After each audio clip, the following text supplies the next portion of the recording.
오늘 나눌 말씀은 골로새서 2장 16절부터 23절까지 말씀입니다.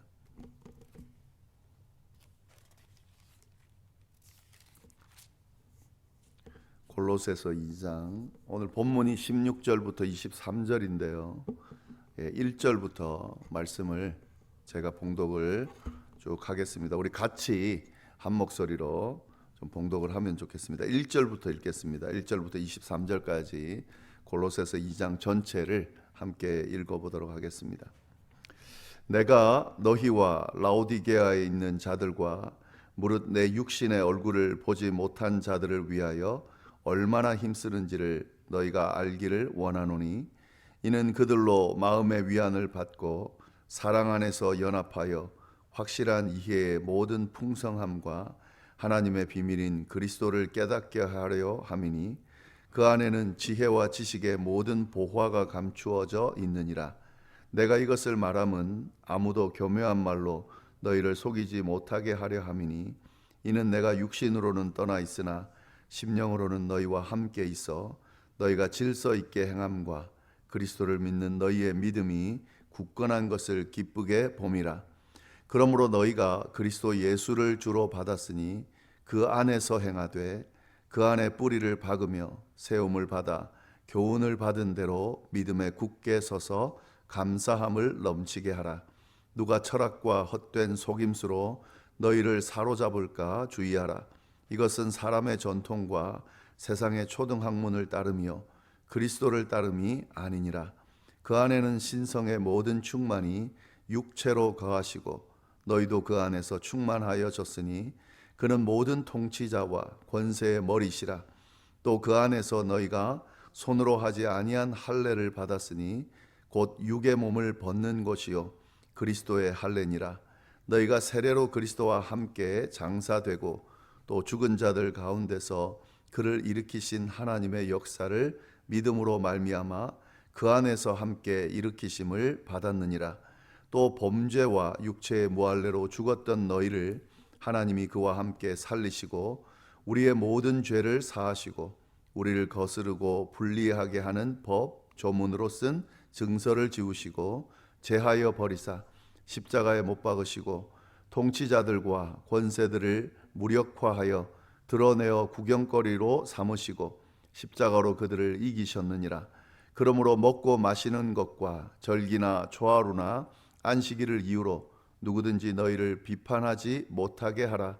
이것들은 장래일의 그림자이나 몸은 그리스도의 것이니라. 아무도 꾸며낸 겸손과 천사 숭배를 이유로 너희를 정죄하지 못하게 하라. 그가 그 본 것에 의지하여 그 육신의 생각을 따라 헛되이 과장하고 머리를 붙들지 아니하는지라. 온몸이 머리로 말미암아 마디와 힘줄로 공급함을 받고 연합하여 하나님이 자라게 하심으로 자라느니라. 너희가 세상의 초등학문에서 그리스도와 함께 죽었거든 어찌하여 세상에 사는 것 같이 규례에 순종하느냐. 곧 붙잡지도 말고 맛보지도 말고 만지지도 말라 하는 것이니 이 모든 것은 한때 쓰이고 없어지리라. 사람의 명령과 가르침을 따르느냐. 이런 것들은 자의적 숭배와 겸손과 몸을 괴롭게 하는 데는 지혜 있는 모양이나 오직 육체 따르는 것을 금하는 데는 조금도 유익이 없느니라. 아멘. 네, 오늘 저희가 나눌 말씀 골로새서 2장 뒷부분입니다. 그런데 저희가 어제 본문을 함께 나누지는 않았기 때문에요. 골로새서 2장 전체를 저희가 봉독을 했습니다. 지금 이 골로새서는 바울이 쓴 편지입니다. 옥중에서 감옥 가운데 있을 때에 쓴 골로새 교회에 쓴 편지입니다. 이 편지 내용은 핵심은 한 가지입니다. 그 핵심 뭐냐면 이 골로새 교회 안에 거짓 교사들이 잘못된 가르침을 지금 하고 있는 그 주변 골로새 그 지역의 문화 자체가 이렇게 여러 가지 다종교들 여러 가지 그런 문화들이 이 교회 안에 들어와서 지금 교회 안에 핵심되는 내용이 아닌 자꾸 다른 것들을 가르치고 퍼뜨리는, 그래서 사람들이 그것에 현혹되는 그런 상황에서 지금 바울이 그걸 교훈하기 위해서, 바로 세우기 위해서 편지를 쓴 겁니다. 그래서 핵심 내용은 뭐냐면 그리스도에 대한 내용입니다. 지금 우리가 믿고 또 섬기고 따르고 있는 그 진리가 무엇이냐, 바로 그리스도를 통해 얻은 구원의 복음이다 라는 사실을 강조하고 있는 겁니다. 그래서 골로새서 안에 기독론, 그러니까 그리스도에 대한 내용이 잘 설명되어 있다라는 말씀을 드렸습니다. 2장에 나오는 내용도 마찬가지죠. 지금 이 거짓 교사들이 가르치는 가르침에 현혹되지 말라는 이야기죠. 그리고 그리스도 예수를 주로 받았다, 그렇기 때문에 그 안에서 행하라. 그러니까 2장 6절 말씀이 그 내용이죠. 그러므로 너희가 그리스도 예수를 주로 받았으니 그 안에서 행하되 그 안에서 뿌리를 박으며 세움을 받아 교훈을 받은 대로 믿음에 굳게 서서 감사함을 넘치게 하라. 예, 지금 이게 핵심입니다. 그리스도 예수를 주로 받았다. 이것 외에 받은 것이 없다라는 사실입니다. 그렇기 때문에 그 예수 안에서 행하고 그 안에서 뿌리를 박아야 된다. 그 이야기를 지금 하고 있는 겁니다. 그러면서 8절 말씀 이렇게 이야기하죠. 누가 철학과 헛된 속임수로 너희를 사로잡을까 주의하라. 예, 잘못된 가르침이, 거짓 교사들이 잘못된 가르침을 할까 주의하라 하는 겁니다. 우리 교회 안에는 이런 잘못된 가르침들이 참 많이 있습니다. 당연히 우리가 두드러지게 드러나 있는 이단의 가르침들이 있죠. 예, 근데 그 이단의 가르침들은 물론 이단의 가르침들도 사실 구별하기가 쉽지가 않습니다. 그렇기 때문에 많은 성도들이 현혹이 되고 있는데요. 그러나 이단의 가르침은 아주 두드러지는 것이기 때문에 조금만 주의를 기울이고 보면 사실은 뭔가 크게 잘못됐다는 것을 알 수가 있습니다. 그렇기 때문에 구별할 수 있습니다. 근데 참 잘 안 되고 좀 위험한 건 뭐냐면 이단이다라고 단정할 수 없는 그런 가르침들이, 그런 사상들이, 생각들이 이 교회 안에, 성도들 안에 많이 침투해져 있다는 거죠. 그리고 그런 것들에 물들어 있을 때, 그런 것들에 약간이라도 젖어 있으면 이단에 넘어갈 확률이 높습니다. 거의 이 복음, 진리, 가르침, 성경의 가르침과 거의 흡사합니다. 근데 아주 조금 달라요. 이런 가르침들, 이런 생각들, 이런 내용들, 이런 것들이 굉장히 우리를 힘들게 하죠. 아주 비슷하지만 사실은 성경의 가르침과는 많이 다른, 또 아주 비슷하게 다른 거죠. 비슷하게 달라도 다른 겁니다. 유사한 게 같은 게 아니에요. 다른 겁니다. 이 정도는 허용되지 않을까라고 생각하는 부분들이 있습니다. 근데 아닌 건 아닌 거고 다른 건 다른 거예요. 여기에 현혹되면 안 된다라고 하는 거죠. 지금 바울은 지금 그걸 가르치고 있는 거죠. 누가 철학과 헛된 속임수로 너희를 사로잡을까 주의하라. 예. 그래서요, 오늘 본문은 무슨 내용이냐면 이제 바울이 하나하나 이 골로새 교회 안에 들어가 있는 잘못된 가르침을, 큰 핵심되는 가르침을 반박하면서 무엇이 잘못되었는지를 분명하게 이야기하고 있습니다. 세 가지를 이야기하고 있는데요. 그 내용을 오늘 같이 보면은 좋을 것 같습니다. 16절, 17절을 보시면 이건 뭐에 대한 반박이냐면 율법주의에 대한 반박입니다. 지금 이 골로새 교회 안에 율법주의가 팽배해 있다는 거죠. 16절, 17절을 보시면 이렇게 되어 있죠. 그러므로 먹고 마시는 것과 절기나 초하루나 안식일을 이유로 누구든지 너희를 비판하지 못하게 하라. 이것들은 장래일의 그림자이나 몸은 그리스도의 것이니라 하는 거죠. 율법주의자들, 율법에서 가져온 규정들을 가지고 사람들을 비판하고 정죄하는 사람들이 있었다는 거죠. 지금 골로새 교회 안에 있다는 겁니다. 네. 근데 지금 이 사람들은 유대인들 이렇게 단정할 수는 없습니다. 왜냐하면 유대인들 중에 그리스도를 믿고 복음을 받아들인 사람들은 복음 안에서 제대로 된 어떤 신앙생활을 하고 있는데, 근데 여기 보면 이 유대인들 중에서도 율법을 강조하는데 그 율법이 복음과 함께 같은 동등한 위치에 있다라고 말하는 사람들, 그 사람들이 지금 문제가 되는 겁니다. 복음 외에도 지켜야 될 것이 있다라고 하는 거죠.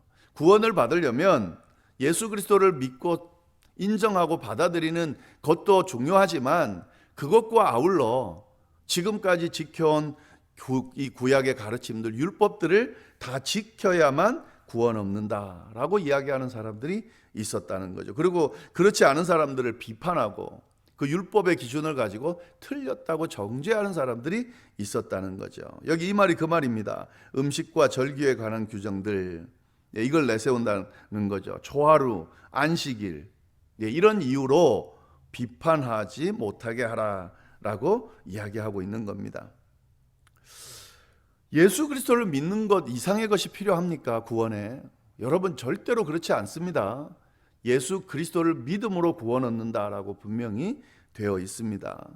절기를 지키고 안식일을 지키고 율법을 지키고 그렇게 해야만 구원을 얻을 수 있다라고 말하는 것은 잘못됐습니다. 그거는 아닙니다. 그걸 지금 이야기하고 있는 겁니다.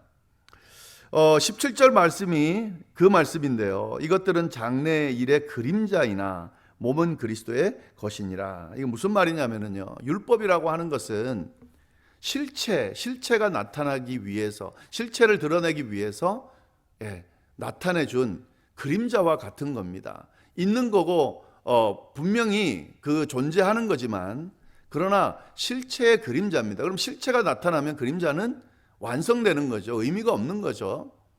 의미가 없다는 말이 무시된다는 말이 아니라 분명하게 드러난다는 거죠. 그림자 자체는 실체는 아니지만 그 그림자의 실체가 나타나면 그 그림자가 완성이 된다 하는 의미죠. 율법이라고 하는 것은 복음을 이야기해 주는 겁니다. 그래서 구약의 성경들 내용을 쭉 보면은 복음을 증거하기 위해서 구약의 내용들이 그것으로 집중되어 있다는 사실을 알 수 있게 됩니다. 그러므로 이 구약의 내용은 복음이 드러남으로 인해서 완전해진 거죠. 확실하지 않았던 것들, 그런 것들이 그 실체가 나타남으로 말미암아 완성이 된 거죠. 예수님께서 말씀하신 게 그겁니다. 율법을 완성하기 위해서 왔다라고 하는 말이 그겁니다. 율법 안에 나오는, 구약의 내용 안에 나오는 그 실체가 드러남으로 인해서 이게 진짜구나라는 사실을 드러내려고 한 거다라고 하는 거죠. 근데 제가 이렇게 말씀을 드리면 구약은 필요 없다 또 이렇게 말하는 분이 있습니다. 나는 구약은 필요 없다. 여러분, 구약은 필요 없다는 이야기를 하는 게 아닙니다. 구약이 존재하기 때문에 신약의 내용이 존재하는 거예요. 그래서 성경이 구약과 신약이 있는 거예요. 만약에 구약이 필요 없다 그러면 신약만 있으면 되는 거죠. 근데 여러분, 신약의 내용을 보면은요, 구약의 내용을 알아야만 연결해서 완성할 수 있는 내용들로 되어 있습니다. 만약에 구약의 내용이 없고 신약의 내용만 있다 그러면 그게 어디서부터 와서 증명이 되고 증거가 되고 실체로 드러나는지가 명확하지 않아요. 왜냐하면 신약의 내용들은 모든 것들이 다 구약에 나오는 율법의 내용과 예언의 내용, 그 내용들에 근거해서 그것이 이루어졌다라고 주장하고 있는 내용들이거든요. 예수님의 오심은 그냥 갑자기 없는 상황에서 하늘에서 뚝 떨어진 신화와 같은 설화와 같은 그런 내용들이 아니라 구약에 예언되어 있는, 하나님께서 이미 이야기하신, 예정해 주신 그 내용이 드러났기 때문에 그걸 지금 이야기하고 있는 거죠. 신약 없이 구약만 이야기하는 그 사람들도 잘못됐지만 구약이 없이 신약만 자꾸 이야기하려는 사람들의 이야기도 잘못됐다는 거죠. 이게 아주 묘하게 드러나서 이게 강화되고 그게 굉장히 잘못 가면 이단이 되는 겁니다. 여러분, 좀 잘 아시면 좋을 것 같아요. 이런 부분들은 분명하게 잘 정리해 두시면 좋을 것 같습니다. 이처럼 율법을 강조하면서 율법이 있어야만 구원 얻는다라고 이야기하면서 이 교회 안에 있는 사람들을 정죄하고 잘못됐다 그러고 율법을 지키게끔 하고 막 그렇게 하는 사람들, 그런 사람들을 겨냥해서 바울이 분명하게 이야기하고 있는 거죠. 그 잘못된 거다. 현혹되지 말아라. 하나님께서 계획하신 그 구원의 역사가 예수 그리스도를 통해 완성이 됐다라고 하는 이 사실을 분명하게 이야기하면서 무엇이 잘못됐는지를 이야기하고 있다라는 거죠. 네, 그 다음에 또 하나 그 거짓 교사들의 가르침을 또 반박하는 게 뭐냐면 신비주의입니다. 신비주의. 이 골로새 교회 안에는 율법주의도 문제가 됐지만 신비주의가 문제가 됐습니다. 18절 19절 말씀입니다. 보시면 이렇게 되어 있습니다. 아무도 꾸며낸 겸손과 천사 숭배를 이유로 너희를 정죄하지 못하게 하라. 그가 그 본 것에 의지하여 그 육신의 생각을 따라 헛되이 과장하고 머리를 붙들지 아니하는지라. 온 몸이 머리로 말미암아 마디와 힘줄로 공급함을 받고 연합하여 하나님이 자라게 하심으로 자라느니라. 이 신비주의자들이 있었던 것 같아요. 그러니까 이게 신앙생활을 하다 보면 하나님이 직접 만나 주시기도 하시거든요. 어떤 신비한 체험들을 하기도 합니다. 아니, 하기도 하는 정도가 아니라 많은 그리스도인들이 신비한 체험을 하게 되죠. 근데 그것은 신앙생활의 일부고 그것이 전부는 아닙니다. 내가 어떤 천사나 기적이나 신비한 그런 체험을 통해 하나님의 음성을 듣는다든지 하는 그런 신비한 경험을 했다. 대단한 거예요, 여러분. 그건 하나님이 특별하게 은혜를 베푼 겁니다. 그렇게 경험하고 싶어도 경험하지 못하는, 경험할 수 없는 사람들이 많이 있습니다. 그렇기 때문에 내가 신앙생활하면서 말씀 속에 담겨 있는 내가 믿고 있는 어떤 실체를 체험할 수 있다라고 하는 것, 정말 기적이 있구나, 하나님이 살아계시는구나, 이런 식으로 나에게 영적으로, 기적으로, 신비한 체험으로 다가오시는구나, 그런 경험을 할 수 있다는 것은 굉장히 특권입니다. 아주 좋은 겁니다. 그러나 여러분, 그것이 전부는 아니라는 거죠. 이거를 마치 자랑스럽게 나만 특별한 것처럼, 이 신비한 체험이 모두인 것처럼, 모든 것인 것처럼 그렇게 과장해서 자랑하고, 그렇게 경험하지 못한 사람들을 은근히 무시하고 그렇게 하는 사람들이 있습니다. 굉장히 위험한 사람들입니다. 아니, 잘못된 사람들입니다. 거짓된 모습을 이야기하는 사람들입니다. 왜냐하면 여러분, 그 체험이라는 것이요, 진짜 하나님이 주신 건지 아닌 건지 구별하기가 쉽지가 않습니다. 나는 그게 하나님이 주신 체험이라고 딱 말할 수 있을지 모르겠지만 그건 누가 알아요? 모르는 거죠. 그렇기 때문에 일반화시켜서 막 사람들 앞에서 떠벌리며 자랑할 그런 내용이 아닙니다. 그리고 진짜 신비한 체험을, 기적의 체험을, 하나님의 음성을 듣고 만나는 체험을 한 사람의 특징이 있어요. 그 특징이 뭐냐면 겸손해져요. 진짜 하나님을 만나면요, 하나님 앞에 부끄러운 나의 모습이 드러나기 때문에 회개가 터져 나오게 돼 있습니다. 진짜 하나님을 만나면, 진짜 신비한 체험을 하면 은혜 안에 거하게 돼요. 감사하게 돼요. 나 같은 것에게, 나 같은 존재에게 하나님이 이렇게 은혜를 베푸셔서 만나주셨나.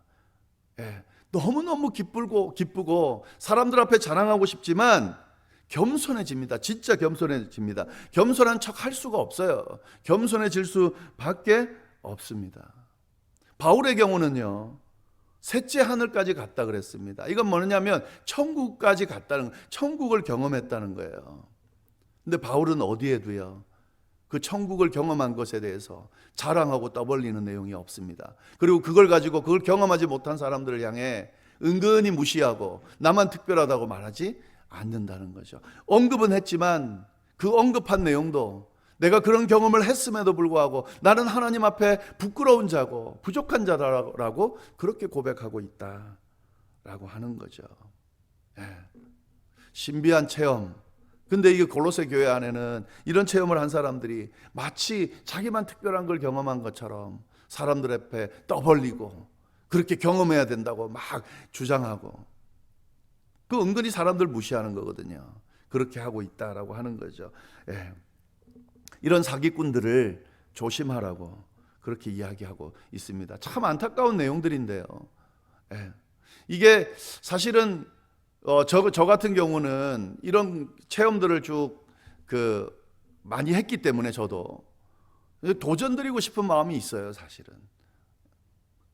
이렇게 그런 어떤 영적인 체험들을 좀 하시라고, 그런 체험들을 하실 수 있도록 제가 좀 권유도 해드리고 기회도 만들어드리고 싶은 마음이 있습니다. 근데 이런 신비주의자들, 잘못된 신비주의자들, 이렇게 체험하고 겸손한 게 아니라 도리어 교회를 분열시키고 혼란에 빠뜨리는 사람들이 너무 많았기 때문에, 대부분이 그랬기 때문에 지금 교회 안에 이런 것들이 굉장히 부정적으로 팽배해 있어요.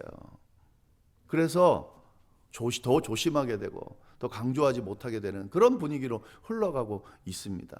참 안타까운 일이죠. 네. 여러분, 하나님의 역사는, 하나님은 우리와 똑같은 존재가 아니시잖아요. 천지를 지은 하나님이시잖아요. 그런 하나님과 교제한다는 것은 굉장히 흥분되는 일이고, 우리의 인간의 한계를 뛰어넘는 체험을 하고 그런 역사들을 경험할 수 있는 그런 관계를 맺고 있다는 거예요. 그런 경험을 할 수 있다는 겁니다. 당연히 그런 경험들을 하실 수 있어야 됩니다. 우리가 기도하고 응답받는 것도 기도했으니까 그냥 내 마음이 편해지는 거래 끝나는 게 아니라, 그 기도를 들으시고 응답하시고 역사하시는 하나님의 기적을, 그게 하나님의 존재를 믿는 거잖아요. 경험할 수 있어야 됩니다. 그게 무시되면 안 됩니다. 그렇게 하는 사람들이 당연히 무시되면 안 되는 거죠. 그렇게 하는 사람들이 존중받아야 됩니다. 따를 수 있어야 됩니다.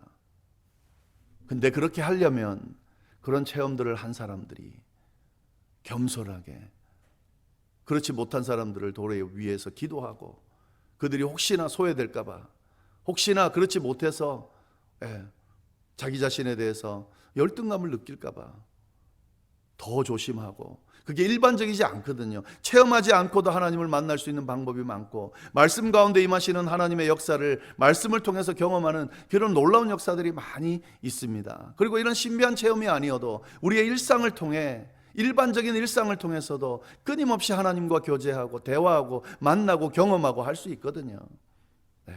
이런 균형 있는 신앙의 모습이 필요하다, 오늘 말씀이 우리에게 이야기를 해주고 있습니다. 그리고 또 한 가지 더는, 이 골로새 교회 안에 어떤 거짓 가르침이 있었냐면 금욕주의입니다. 금욕주의. 20절부터 23절 말씀을 보시면, 너희가 세상의 초등학문에서 그리스도와 함께 죽었거든 어찌하여 세상에 사는 것과 같이 규례에 순종하느냐.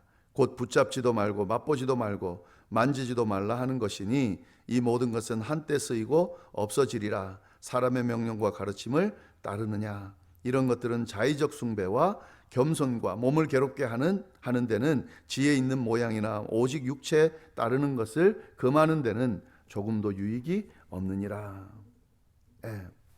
이 말은 무슨 말이냐면요, 이 금욕하는 것이 잘못됐다라고 하는 이야기를 하고 있는 겁니다. 그러니까 단순히 금욕하는 거죠. 그래서 육체를 괴롭히는 그런 모습을 하는 건, 그거는 그 영적인 어떤 것들에 크게 도움이 되지 않는다라고 하는 거죠. 이 무슨 말이냐면요, 거룩함을 지켜내기 위해서, 그 거룩함을 드러내기 위해서, 그 거룩함을 인위적으로 그냥 겉으로, 속은 변하지도 않고 거룩하지도 않은데 겉으로 거룩한 척 하는 것을 이야기하는 겁니다. 근데 이런 특징은 뭐냐면, 일반 종교들, 이방 종교들 이걸 강조를 합니다. 그러니까 행동을 통해, 금욕을 통해, 고생을 통해, 참는 걸 통해서 내가 거룩함에 이르게 된다라고 하는 그런 주장들을 하고 그걸 추구하는 것들이죠. 근데 사실은요, 도움은 좀 될 수 있어요. 내가 하고 싶은 걸 절제하면서 금욕함으로 나를 다스리고 욕심에 사로잡히지 않게 할 수 있습니다. 그러나 그것이 우리의 내면 전체를, 우리 모든 것, 삶을, 모든 모습들을 거룩함으로 바꿔놓는 건 아니에요. 하다 보면 한계에 부딪히게 됩니다.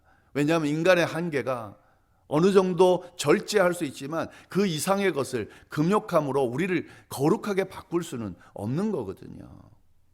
근데 그것이 마치 진짜인 것처럼 그렇게 이야기하면서 이것도 하지 말아라, 저것도 하지 말아라, 그렇게 이야기하면서 교인들을 거짓된 곳으로 인도하고 있다. 지금 골로새 교회 안에 그런 사람들이 있다는 겁니다.